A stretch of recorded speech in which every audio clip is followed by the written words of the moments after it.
Hello students, welcome to my channel AR classes. और आज का हमारा टॉपिक है गुण संधि।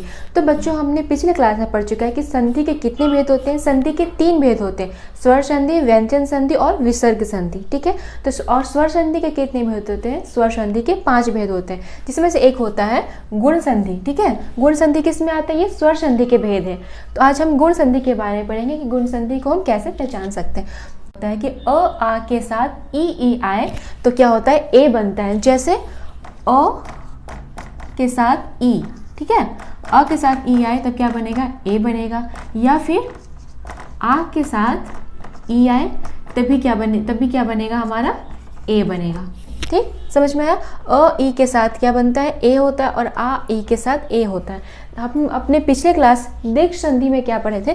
दीर्घ संधि में हमने पढ़ा था कि जब अ और आ मिलता है तब हमारा आ बनता है। ठीक, ई और ई मिलता है तो हमारा क्या बनता है? ई बनता है। ठीक, तो ये हमने दीर्घ संधि में पढ़ा था। और गुण संधि में क्या होता है कि अ और ई, ठीक है, अ और ई मिलता है तब क्या बनता है? तब हमारा ए बनता है। क्या बनता है? ए बनता है। ठीक है, और आ और ई मिलेगा तभी क्या बनेगा? हमारा ए बनेगा। ठीक, और आ और ई ये मिलता है तभी हमारा क्या बनेगा? ए बनेगा। ठीक, तो ये क्या होता है? ये किस में है? ये हमारा गुण संधि में होता है। ठीक, अब हम देखेंगे कि आ और अ से अ और आ के साथ अगर उ और ऊ आए, ठीक है, तब क्या बनता है? ओ बनता है।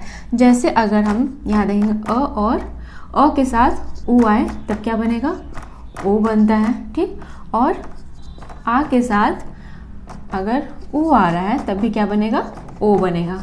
ठीक, तीसरा हम क्या देखें? अ या आ, ये दोनों के साथ अगर री आता है, ठीक है, अ के साथ अगर री आता है तब क्या बनेगा? अर। अर का मतलब है कि जब किसी भी शब्द में देखते हैं ना ऊपर ये मात्रा लगता है, ये हमारा कौन सा मात्रा हो जाएगा? ये अर होता है। ठीक है, तभी क्या होगा? हमारा अर आता है। या फिर आ के साथ अगर री आता है तब भी हमारा क्या बनेगा? अर बनेगा। यानी कि कौन सा मात्रा बनेगा? ये मात्रा बनेगा। ठीक है, अब हम देखेंगे यहाँ पर कि किस तरह से, जैसे यहाँ दिया है नर, ठीक है, नर और इंद्र। र, अ में क्या है? कौन सा साउंड आ रहा है? र, अ आ रहा है तो अ, ठीक है, और ई है। ठीक, तो अ और ई मिलकर क्या बताया था मैंने? अ और ई मिलकर के क्या बनते हैं? अ और ई मिलकर के क्या बनेंगे? ए बनेंगे। ठीक है, अ और ई मिलकर ए बनता है। तब यहाँ पे कौन सा मात्रा बनेगा? ए की मात्रा बनेगा। ठीक है, ए का मतलब क्या होगा? ए मात्रा होती है ना, तो ए का क्या बनेगा? ए की मात्रा। तब हम इसे क्या कहेंगे? नर का नर लिखेंगे। ठीक है, कौन सा मात्रा बना? ए की मात्रा बना, नरे। और ये तो ई और इसके साउंड क्या हो गया? इसमें आ गया तो यहाँ क्या हो जाएगा? हमारा द्र। क्या हो जाएगा? हमारा नरेंद्र। ठीक है, नर और ईश। नर अ, ठीक है, अ का साउंड आ रहा है, और ईश ई है। ठीक है, ई का साउंड है ना।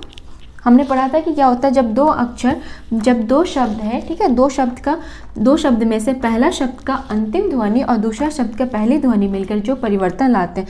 तो पहला शब्द का अंतिम ध्वनि और दूसरा शब्द का पहला ध्वनि मिलकर जो परिवर्तन ला रहे हैं, क्या परिवर्तन ला रहा है? यहाँ पे कौन सी मात्रा होगा? ए की मात्रा होगा। ठीक है, अ और ई दिया है ना, अ और ओ या आ के साथ ई या ई मिलता है तो क्या बनेगा? हमारा ए हमारा क्या होता है? ए की मात्रा बनेगा। ठीक है, तब क्या बन जाएगा?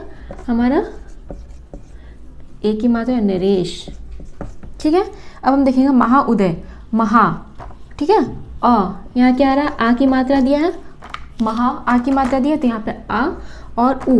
ठीक है, पहली ध्वनि क्या आ रही है? उ आ रही है। अब हमने यहाँ क्या देखा था कि आ और उ के साथ की मिलता है तो क्या बनता है? ओ बनेगा। तो कौन सी मात्रा बनेगा? ओ की मात्रा बनेगा। ठीक है, ये हमारा ओ की मात्रा है ना, तो कौन सी मात्रा बनेगा? हमारा ओ की मात्रा।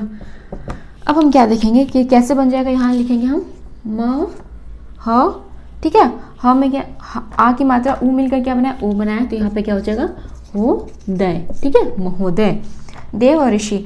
व, अ के साथ क्या आ रहा है? री आ रहा है। अ के साथ क्या आ रहा है? री, है ना। देव, व का अंतिम ध्वनि आ और री का री। ठीक है, जब री मिलता है तो क्या बनेगा? हमारा कौन सा बनेगा? अर। अर मतलब होता है कि जैसे यहाँ लिखेंगे देवर शी, ये वाली मात्रा। ठीक है, तो समझ में आया कि गुण संधि में हम कैसे पहचान सकते हैं और दीर्घ संधि और गुण संधि में हम कैसे भेद कर सकते हैं कि कौन सा अलग अलग से है। अ और उ के साथ ओ बनता है, अ और ई के साथ ए बनता है, अ और री के साथ क्या बनेगा, हमारा विसर्ग मात्रा बनेगा।